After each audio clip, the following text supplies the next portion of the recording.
வாழ்க வளமுடன். இன்னைக்கு நாம் பார்க்க போகிற டாபிக் என்னென்னா history and scope of yoga. யோகாவுடைய ஹிஸ்ட்ரி என்னென்னு நம்மளுக்கு கிடைச்சிருக்க தகவல் படி தெரிஞ்சுக்கலாம். யோகாவோட ஆரிஜின், ஹிஸ்ட்ரி அண்ட் டெவலப்மெண்ட் எதுன்னும் போது சவுத் இந்தியா தான்.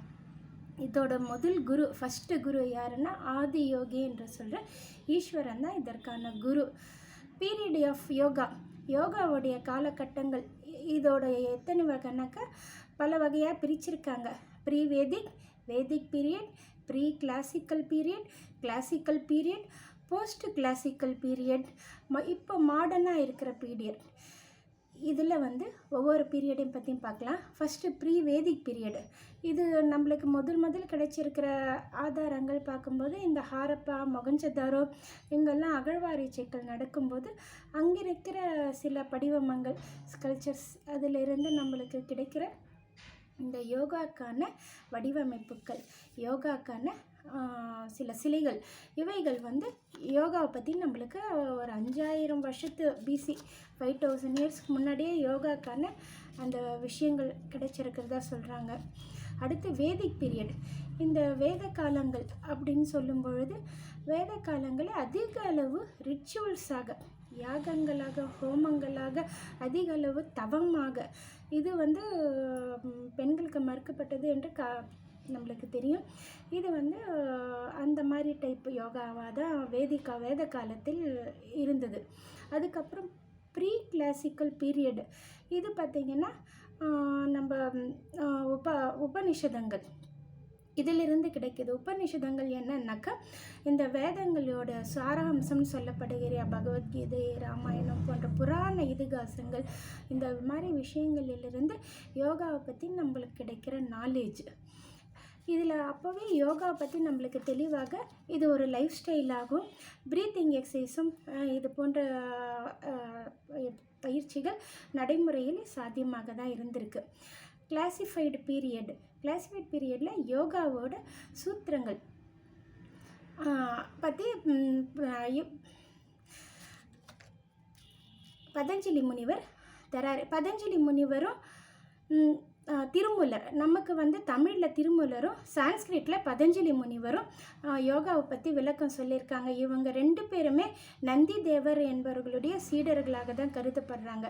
பதஞ்சலி மூலியமாக நம்ம கிடைத்த 195 சூத்ராஸ், இதை ராஜ யோகா அப்படின்ற பேரில் நம்மளுக்கு வகைப்படுத்தி இருக்காங்க.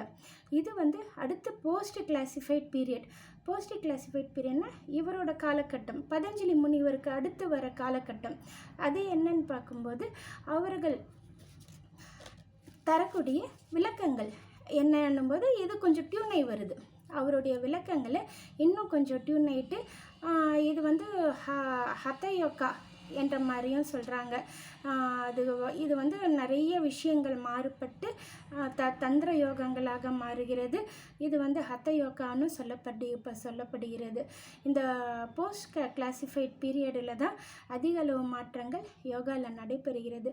இந்த ஹத யோகான்னு என்னும்போது நம்ம உடம்பை ஒரு வில்லாகவும், ஆசனாக்களை அம்பாகவும், நம்மளுடைய டார்கெட் என்னென்னா நம்ம சோல், அதை ஒரு டார்கெட்டாகவும் வச்சு எய்ம் பண்ணி நம்ம சோலை எய்ம் பண்ணி பண்ணுறது தான் இந்த பிகேஎஸ் ஐயங்கார் என்றவங்களுடைய யோக பயிற்சி முறைகளாக இருக்கிறது.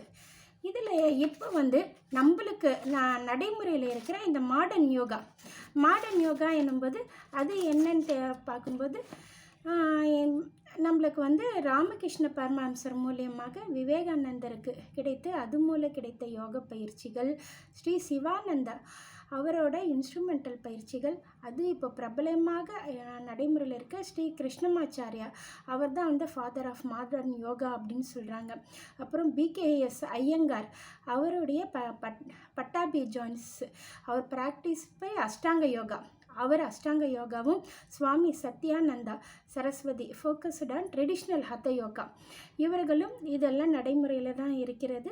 ஆனால் நம்ம பயிற்சி பண்ணி கொண்டு இருக்கிறது வேதாந்த மகரிஷி தரக்கூடிய சிம்பிளிஃபைடு யோகா எக்ஸசைசஸ், அதன் மூலமாக கிடைக்கிற குண்டலி பயிற்சிகள், காயக்கல்ப பயிற்சிகள் தான் நம்மளுக்கு பாடமாக கிடைச்சிருக்கிறது.